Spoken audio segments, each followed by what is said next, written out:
Alors, pour ce nouveau module, on va voir comment l'IA, comment l'intelligence artificielle pardon, va impacter le management interculturel. Alors, précision, au sein des entreprises, des multinationales, il n'y a pas un département de management interculturel en tant que tel.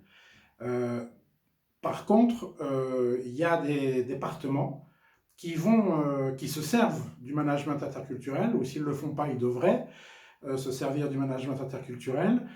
Et clairement, l'IA va impacter déjà, ces départements, forcément, et en plus, au sein de ces mêmes départements, ben, la partie du management interculturel.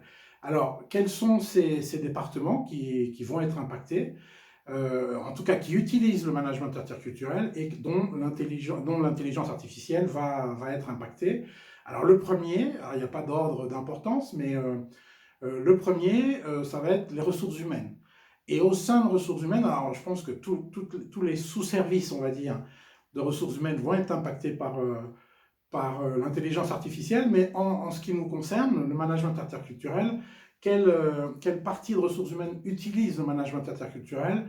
Eh bien, c'est ce qu'on appelle la mobilité internationale, les managers de mobilité internationale, de global mobility, comme on les appelle.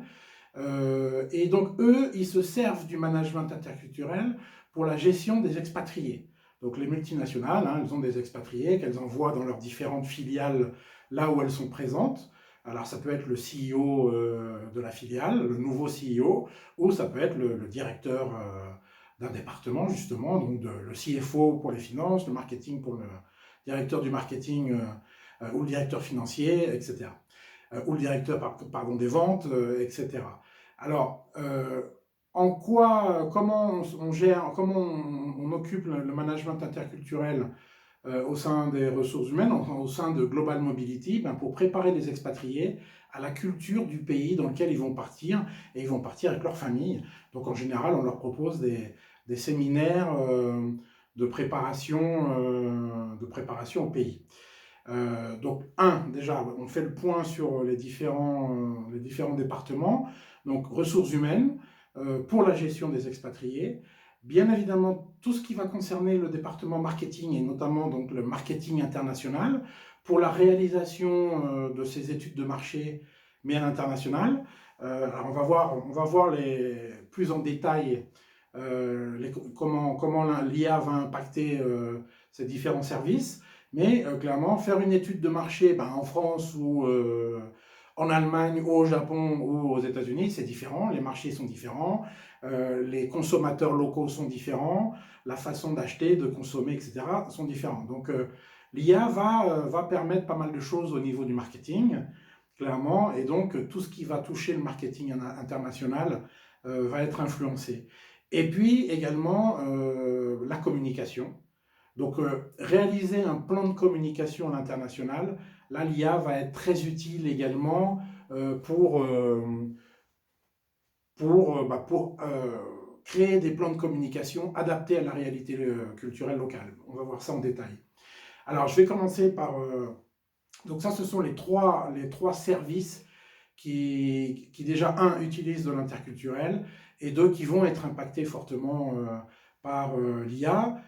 Alors, l'IA impacte, je pense, enfin, je sais pas que je pense, l'IA impacte tous les services de l'entreprise, tous les départements de l'entreprise, mais ces trois départements, ressources humaines, marketing, communication, c'est ceux qui utilisent le plus le management interculturel.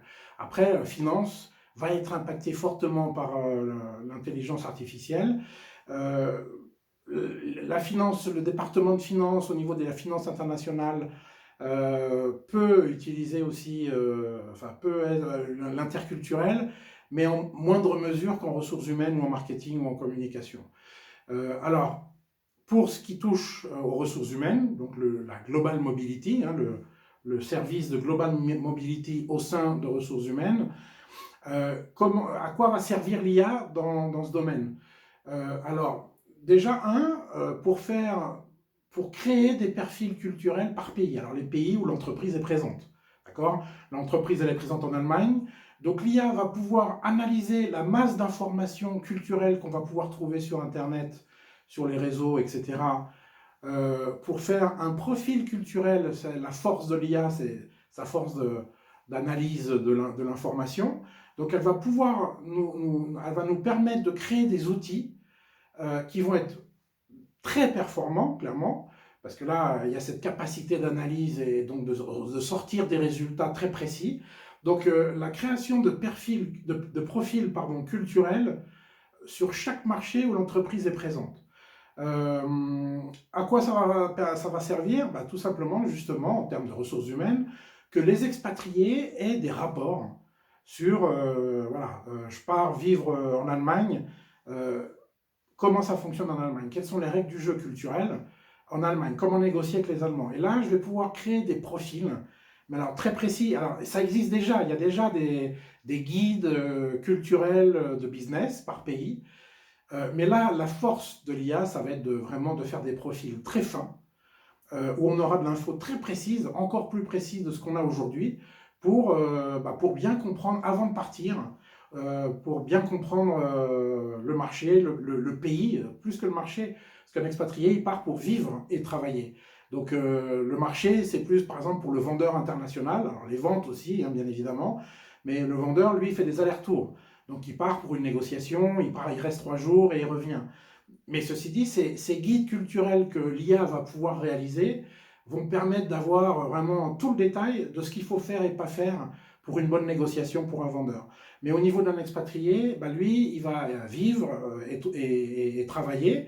En général, une expatriation, donc c'est entre 3 et 5 ans. Et donc là, il aura un outil pratique qu'il pourra lire, ou ça sera digital, mais il aura vraiment l'information fine sur ce qu'il faut faire, pas faire, comment s'adapter, sur quel point faire attention à ceci, et selon les pays. D'accord? Donc, le premier avantage de l'IA par rapport à l'interculturel, ça va être cette capacité d'analyse de toute l'information, récupérer l'information, l'analyser et te sortir un profil culturel par pays qui seront des outils pour les expats, mais également pour les vendeurs à l'international, etc. Également, toujours en ressources humaines, ce qui sera vraiment très pratique, c'est la création de profils de compétences et de qualités que les expatriés devront avoir ou développer selon les pays. Parce que être expatrié en Allemagne ou être expatrié au Mexique ça ne nécessite pas les mêmes compétences. Alors, compétences techniques, professionnelles, oui, ça c'est sûr, les mêmes, mais tout ce qu'on va appeler les soft skills, ces capacités d'adaptabilité, d'empathie culturelle, etc. Mais d'un pays à l'autre, l'Allemagne, pays très structuré, organisé, etc. Donc, il faut des gens qui ont un profil, là on parle des personnes, de l'expatrié qui a un profil très spécifique pour vraiment s'intégrer dans la culture allemande, qui est un moule, on va dire, la culture c'est comme un moule, donc là c'est un moule très carré, d'accord? Et puis pour aller au Mexique, là il faut que le moule il soit beaucoup plus flexible, les choses sont beaucoup moins carrées, structurées, organisées au Mexique, pour prendre le Mexique comme exemple, mais par rapport à l'Allemagne. Donc par exemple, pour survivre au Mexique, d'un point de vue culturel, il faut être très flexible. Donc là, il faut avoir des qualités un peu différentes que l'expatrié qui va en Allemagne. Et ce qu'il faut bien comprendre, c'est qu'on n'est pas tous faits pour aller vivre en tant qu'expatrié n'importe où. Il y a des gens qui sont plus faits pour des pays justement carrés, organisés, structurés, où tout est fluide, etc. Et puis il y a d'autres profils qui sont plus faits pour des pays plus, entre guillemets, plus chaotiques, où il faut savoir gérer l'incertitude. En Allemagne, on n'a pas trop besoin d'avoir cette qualité de savoir gérer l'incertitude. Parce qu'en Allemagne, tout est pensé, tout est planifié, et a priori, tout devrait se passer comme prévu. Bon, ça, c'est en Allemagne. Mais dès qu'on est dans les pays émergents, il faut savoir gérer l'incertitude parce que les choses ne se passent pas comme prévu.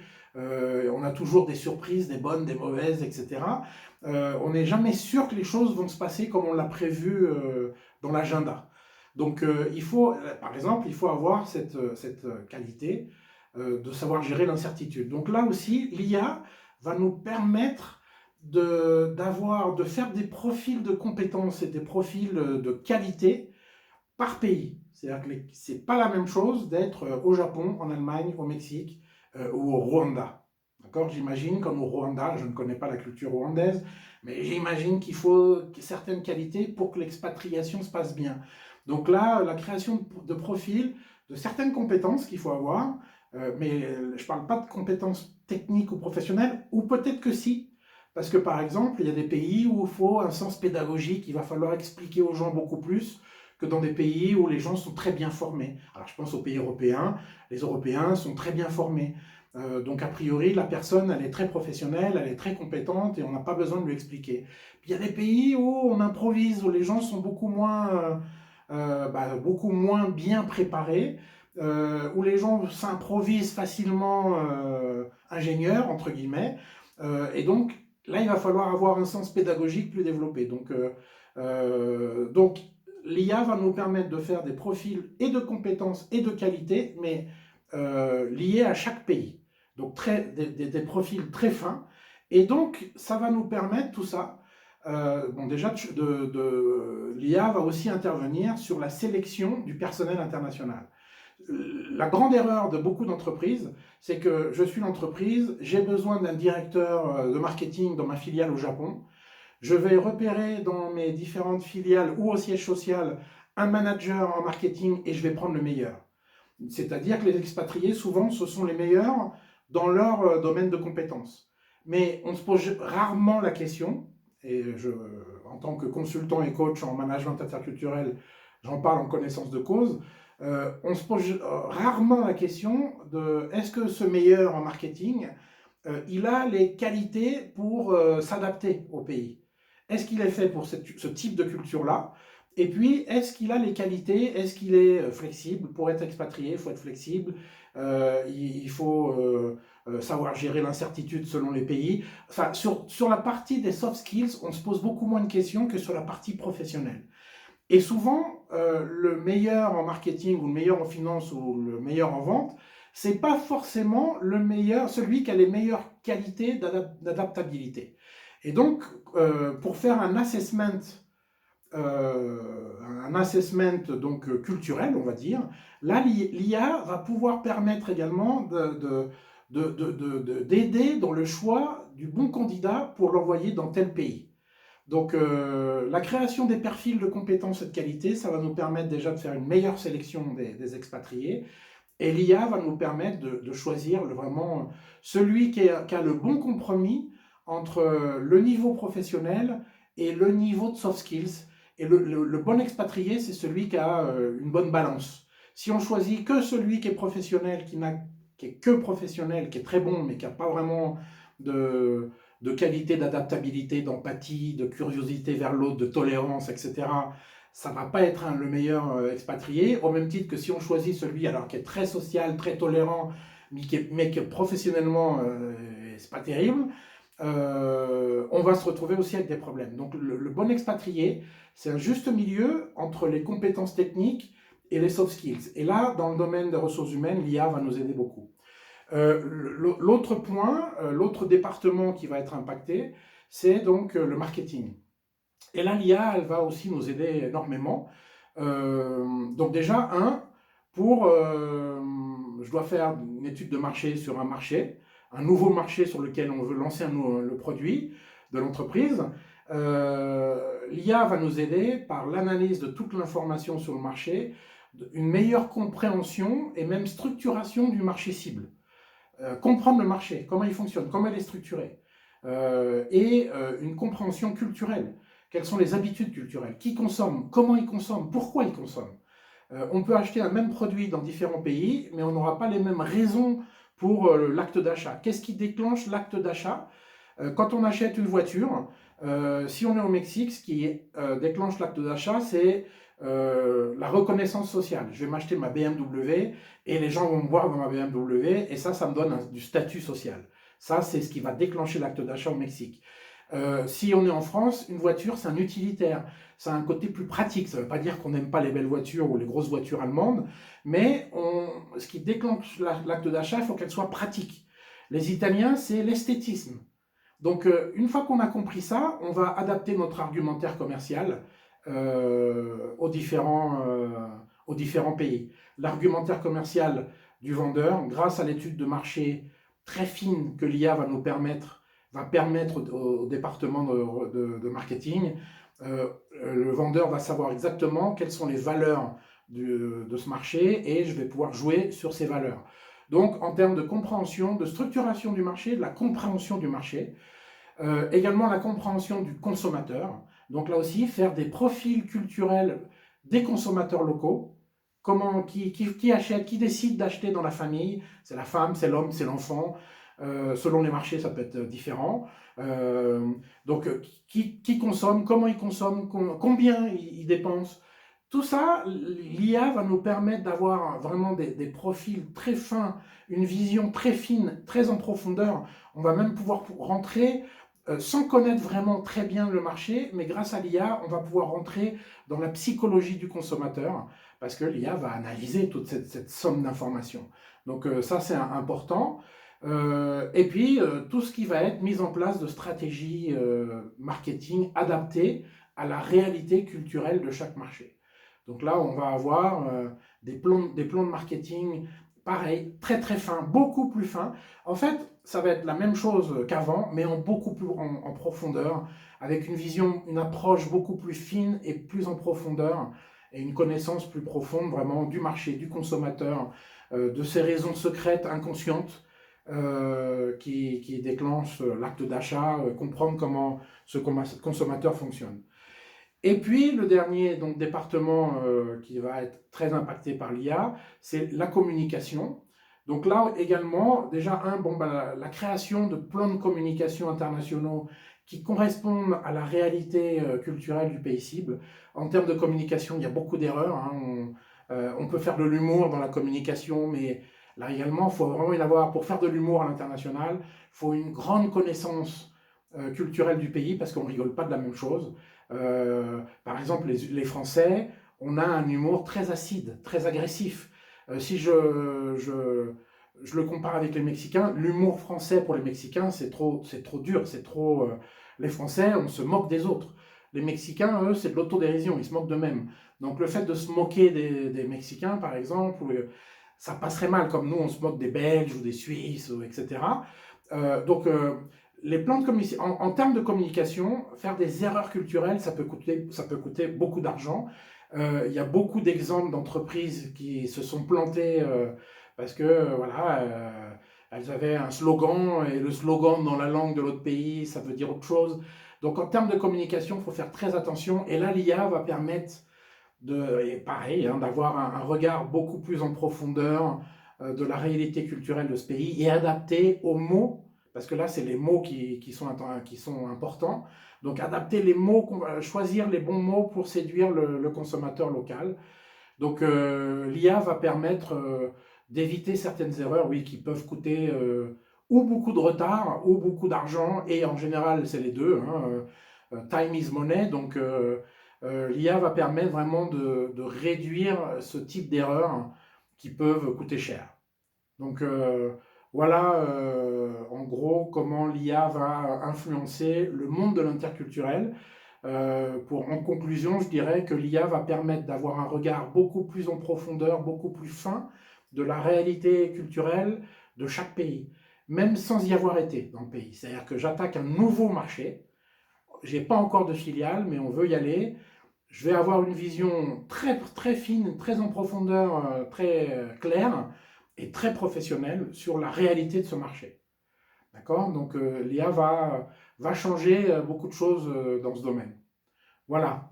Je vous remercie et on continue, on se voit bientôt.